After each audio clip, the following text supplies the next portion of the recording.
Hi, everybody, and welcome to It's a Shh with Mama K. This is the one-on-one edition. Anyway, I have been thinking a lot, like a lot, for the past while about self esteem and self worth and how people view themselves. I'm obviously quite touched or passionate about this particular topic because I don't believe my self esteem or self worth or self seeing is at the level that I believe that it should be at. And I want to talk about what happened, particularly to me, that's made me believe it's at the level that it's at, where I don't believe it's where it should be. And then I also just want to touch on what I believe may need to be done in order for any individual to kind of up their level of self-esteemery, if there was such a word. Um, yeah, so it's not going to be like a long conversation because it's a monologue, but I just wanted to share some ideas around what I believe can be done, particularly to help one with self-esteem. And this all started, I think, for me a few weeks back, maybe months back, where I was at a mall and I saw this one lady, quite voluptuous, some would say thick, and she was wearing a crop top and short shorts, and damn, she looked good. And she looked good, I think, primarily because she really believed that she looked good. So it wasn't a thing that, oh my gosh, I've got cellulite or I've got curves or I've got this or I've got that. That was running the back of her mind. At least I don't believe that was the case. She just walked out of the house feeling like she was the bomb.com, and she carried herself as such. And I remember saying to my husband, oh my gosh, I am so jealous of thick, confident women, because they don't care what people are going to think or what they're going to say. And if they do care, they don't act like they care. They just carry themselves with so much grace and so much, it's like an energy. You feel it, man. It's transferable. When I'm around those type of people, I want to be confident. I want to feel like I'm the bomb.com, although I don't necessarily feel like it at the time or most of the time. Being around such people that exude such energies, that exude such confidence, makes me feel like I want to be confident too. And I'm not confident. I mean, I'm a speaker. I like to speak. I can have conversations, but I'm not confident in my own skin. I don't necessarily mind my skin color per se, but I think when I say in my own skin, I'm referring to the curves that I have, or the way my back hunches, or try and be upright, or the way that my ass is shaped, or the way that my legs are shaped, those type of things. I know my body has obviously changed over the years, post having kids, and it's been difficult to get it back to the level that I believe it should be at. I have tried to gym, although others would believe I didn't try hard enough, but I have tried to gym. I have tried, these things where they put like electromagnetic waves, x-ray or whatever rays that's supposed to burn the fats inside of your body. I've tried that. I've tried fasting. I've tried running and walking, although running and walking did make a difference. I just needed to like tone up and stuff, but life happened. Yeah, so I've tried quite a few things. I have lost weight, I have gained, I've gained, I've lost, I've gained, I've lost. But ultimately, even when I'd lost weight, I didn't feel that confident in my skin. And one day I bought a crop top and I was like, whatever, I'm gonna wear it with my mkaba or my belly bump. And I was like, I'm gonna do it. And I did it, but I was so conscious the whole day. I was so uncomfortable. I kept pulling it down. For me, that's not what confidence is about. Yes, fake it till you make it is the one saying that has been said quite a few times, in life. But I think you need to fake it believing that you're going to make it, not just fake it until you hope that you make it.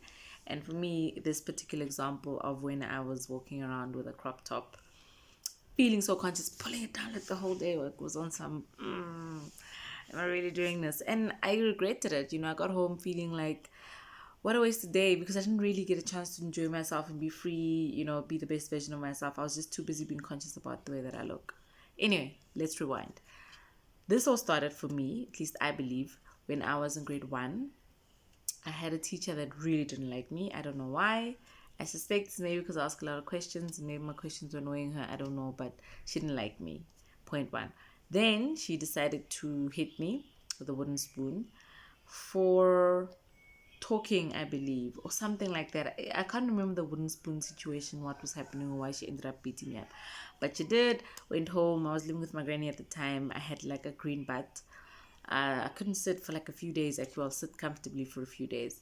And my granny called my parents, and obviously my dad got very upset and he threatened to take me out to school and sue the teacher. But my mom and gran were teachers, and I guess in solidarity, they were like, no, she just needs to be spoken to, it'll stop, blah, blah, blah. She never beat me again after that, I must say. But at some stage near the end of the year, she made me eat soap, Sunlight soap. You know that green bar?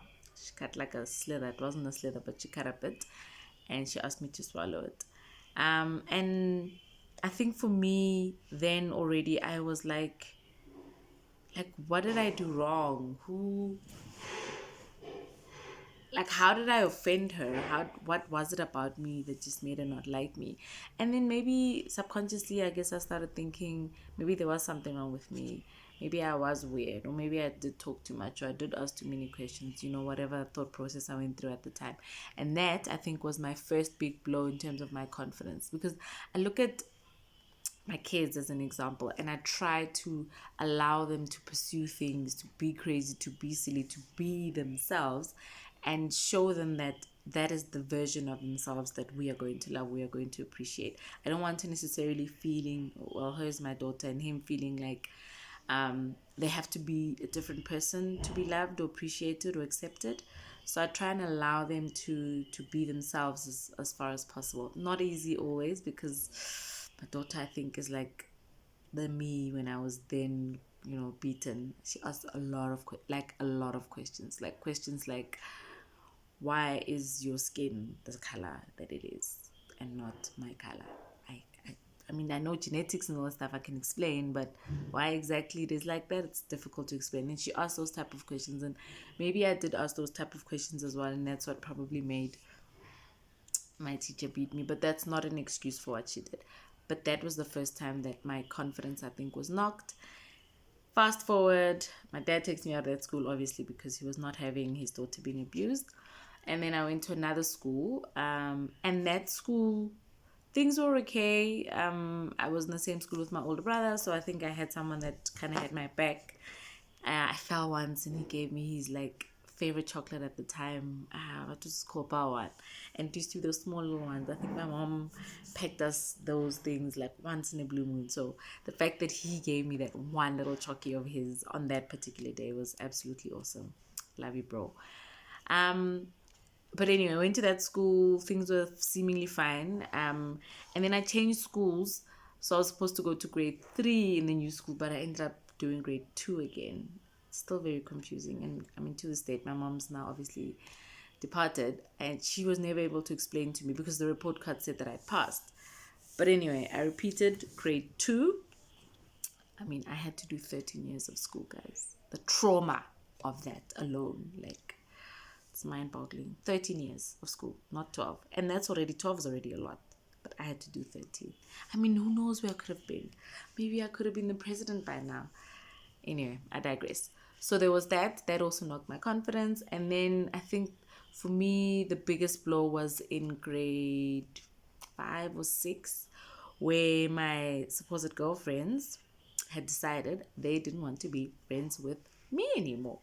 Guess why? Because I was hanging out with boys. I must say, I've always just, no offense to the ladies, I love you, but I've always just preferred to hang around guys because I was quite physical growing up, and they matched my energy, and I could run around with them, and them with me. Whereas girls just wanted to just sit and talk and braid hair and tlaladiketo, which I don't mind. I mean, I did those things as well, but I just preferred the boys more than the girls, and I felt less judged by the boys. Anyway, long story short, these friends of mine, there were 4 of them, plus myself, made us 5. They decided they didn't want to be friends with me anymore. Called me to a park after school, and they had a whole speech that they planned. It's almost like it was scripted. And they were like, we do not want to be your friend anymore. And I was shattered. I cried. Like, I remember we were like at the park where there was like Mizwinki and stuff, the swings.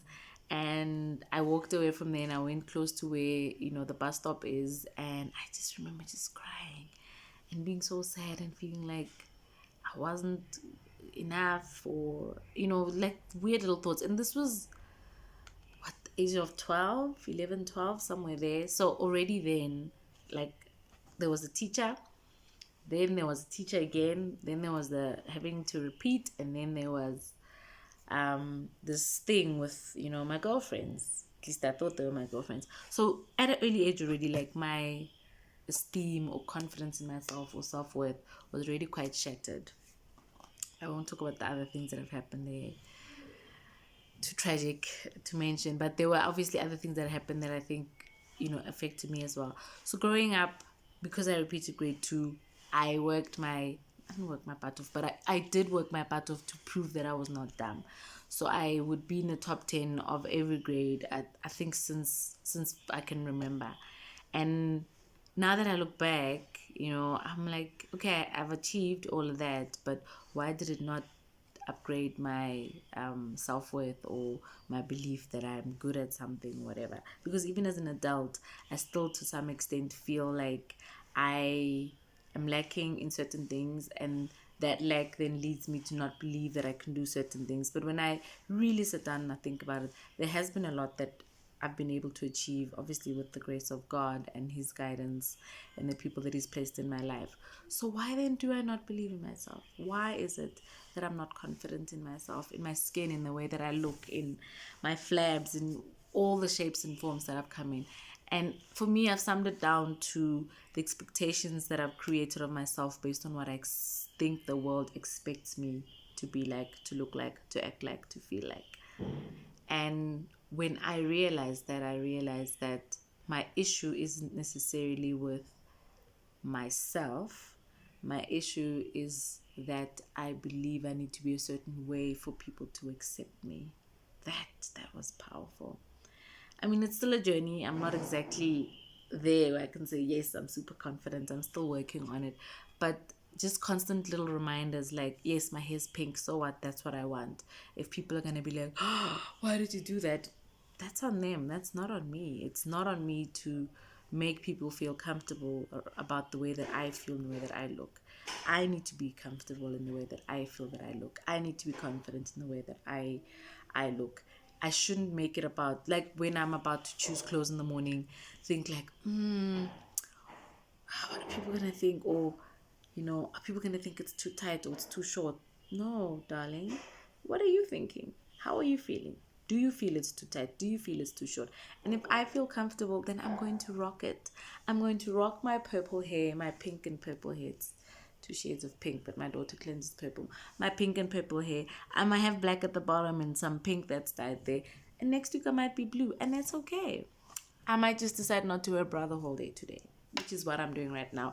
Although, if I'm going to be honest, I am trying to hide them because that confidence is not there. Like, once you breastfeed and they go down, it's very difficult to actually walk around braless. But it's fine. I'm working on that. I have acknowledged that there are certain areas of my life or my body, not necessarily my life, that I'm not confident in because I'm too busy trying to please people or think that the way that they see me maybe in some type of way, therefore I don't do something. So to close off, my revelation or my aha moment was when I realized that I shouldn't see myself the way I assume the world wants to see me. I should see myself the way that I am. I should acknowledge myself the way that I am, appreciate myself the way that I am, and then build from that. Build from the fact that, yes, I'm short. I'm 1.57 meters. I'm not going to do anything about that. I can't change that unless I go have like a superficial operation and they extend my knees or whatever the case may be. And I am the kilograms that I am, which I will not mention, but I'm the kilograms that I am. And if I'm not happy with that, what am I doing about that? I shouldn't care, that my siblings and partner and kids and whatever, whoever else that's important in my life may say that I have a flab or my arms are, I've got some goodbyes or whatever the case may be. What is it about you, Katlego, that you love? focus on that. And then slowly but surely, I'll start to focus on the other things that I do love, and I'll start to grow and love myself the way that I am. And if there's anything that I'm not happy with, I'll work on it. If it's not something that I can change, I accept it. And that for me is something that might make a huge difference. So this is obviously me saying these are the things that I'm doing. I'll check in like a year or two, because I think it's a journey. I'm giving it a year. It's called the Year of Love, self-love, that is. And I really want to implore that some of you that may not feel so confident in your own skin, that may not necessarily love, the shape of your body, the color of your skin, the texture of your hair. If there's something that you can change, work on changing it. But if you can't, love it. Be bold in it. Explore the greatness that is you, and figure out what it is that's so great about you, so that you can continue to love yourself every day. And on that note, I'd like to say toodles. It's been real. This is Mama K signing out on It's A